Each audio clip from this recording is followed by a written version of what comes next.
Domaine d'exception et famille d'exception. Pour ce nouveau numéro de Châteaux et Passions, je vous emmène à Beaune, où la famille Bouchard père et fils assemble depuis 9 générations l'un des plus beaux domaines, on peut le dire, de la Bourgogne, 130 hectares au cœur de la Côte d'Or. Parmi les plus belles appellations, Montrachet, Corton, Clos-Vougeot ou encore l'Enfant Jésus. Bref, une histoire extraordinaire et familiale qui débute en 1731.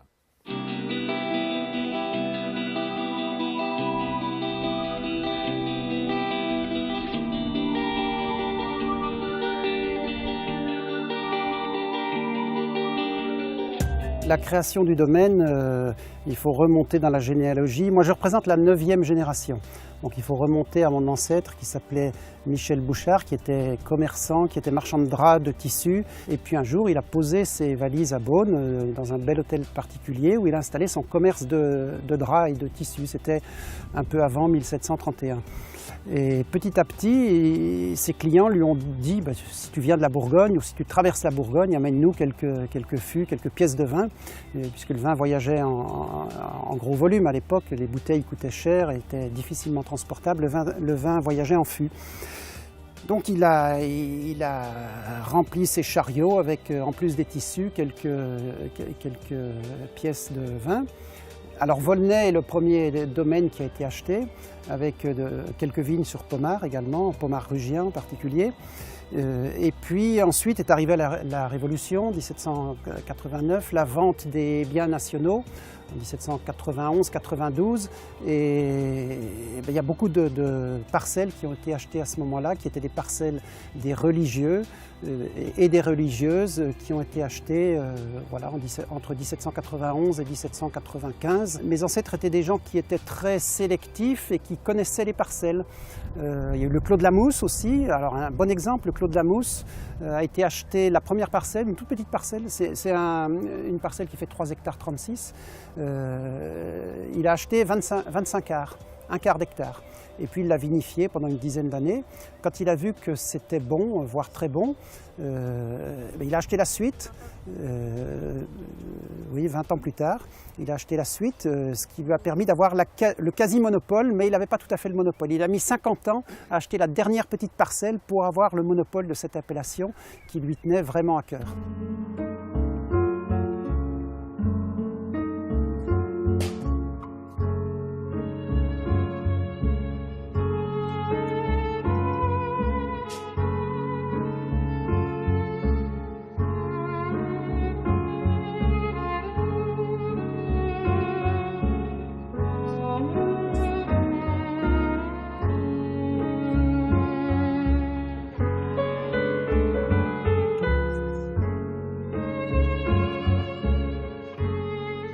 On va aller dans la collection.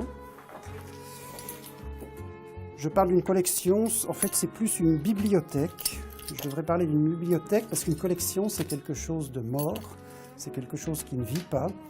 Alors dans cette cave, dans cette ancienne tour du château, nous avons 6500 bouteilles qui sont plus âgées que moi, donc antérieures au millésime 49. Et ben voilà, je vais prendre au hasard une très vieille bouteille. Qui était une bouteille de Beaune premier cru, vigne de l'Enfant Jésus. Et cette bouteille date de 1865. Donc c'est une bouteille qui a été vinifiée, élevée et embouteillée ici sur le site du château. C'est une bouteille qui n'a jamais bougé puisque la cave a été aménagée à partir de 1820. Donc ces bouteilles n'ont jamais bougé. J'ai déjà dégusté ce vin 3 fois dans ma vie. Je peux vous dire que c'est absolument étonnant. C'est une bouteille qui a donc son histoire. On la boit avec beaucoup de respect et d'amour. C'est pas un vin qui est très jeune, évidemment. On sent qu'on a affaire à un vin âgé. Mais à partir d'un certain temps, on ne peut plus donner d'âge à ces bouteilles. Vous pouvez voir aussi que c'est une collection qui n'est pas limitée à 1 ou 2 exemplaires par millésime. Quasiment tous les millésimes sont présents ici depuis 1846. Souvent avec des volumes extrêmement importants. Par exemple, la plus vieille appellation que nous ayons, c'est un vin blanc. La Bourgogne est riche en vin blanc et en grand vin blanc. C'est un Meursault-Charmes 1846. Et ce Meursault-Charmes, il en existe encore 36 bouteilles dans la cave.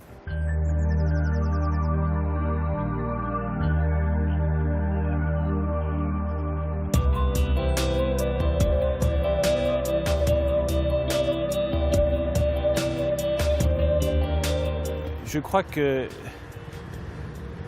faut énormément d'écoute et de compréhension de ce qu'est et de ce que peut donner de plus exceptionnel un terroir et un domaine comme le domaine Bouchard-Père, les équipes qui sont en place, ces artisans d'art de la vinification et de la viticulture, et que nous avons voulu depuis 1995 nous concentrer sur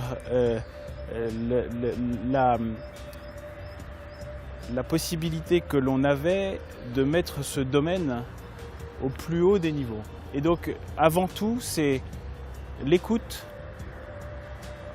la compréhension fine de ce qu'est le terroir en Bourgogne sur le Pinot Noir et le Chardonnay, et la volonté de travailler en commun vers l'excellence. Nous ne sommes évidemment, comme je l'ai dit, pas des financiers. Et quand j'écoute un certain nombre de commentaires autour de nous, autour de notre équipe, j'entends souvent parler de valeurs d'excellence, de raffinement, de distinction, d'artisanat d'art, de précision, de travail bien fait. Nous souhaitons vraiment mériter le respect de tous ceux qui nous font confiance. Il est très clair que la construction du terroir bourguignon et spécifiquement l'aboutissement de ce qu'est aujourd'hui le domaine Bouchard-Père est avant tout une histoire d'homme. La nature a besoin d'être comprise et sans l'équipe, sans le partage des expériences et des compétences, nous n'aurions jamais pu aboutir et je ne pourrais pas me projeter dans le futur s'il n'y avait pas au centre de tout ça des volontés communes d'atteindre la plus grande perfection possible.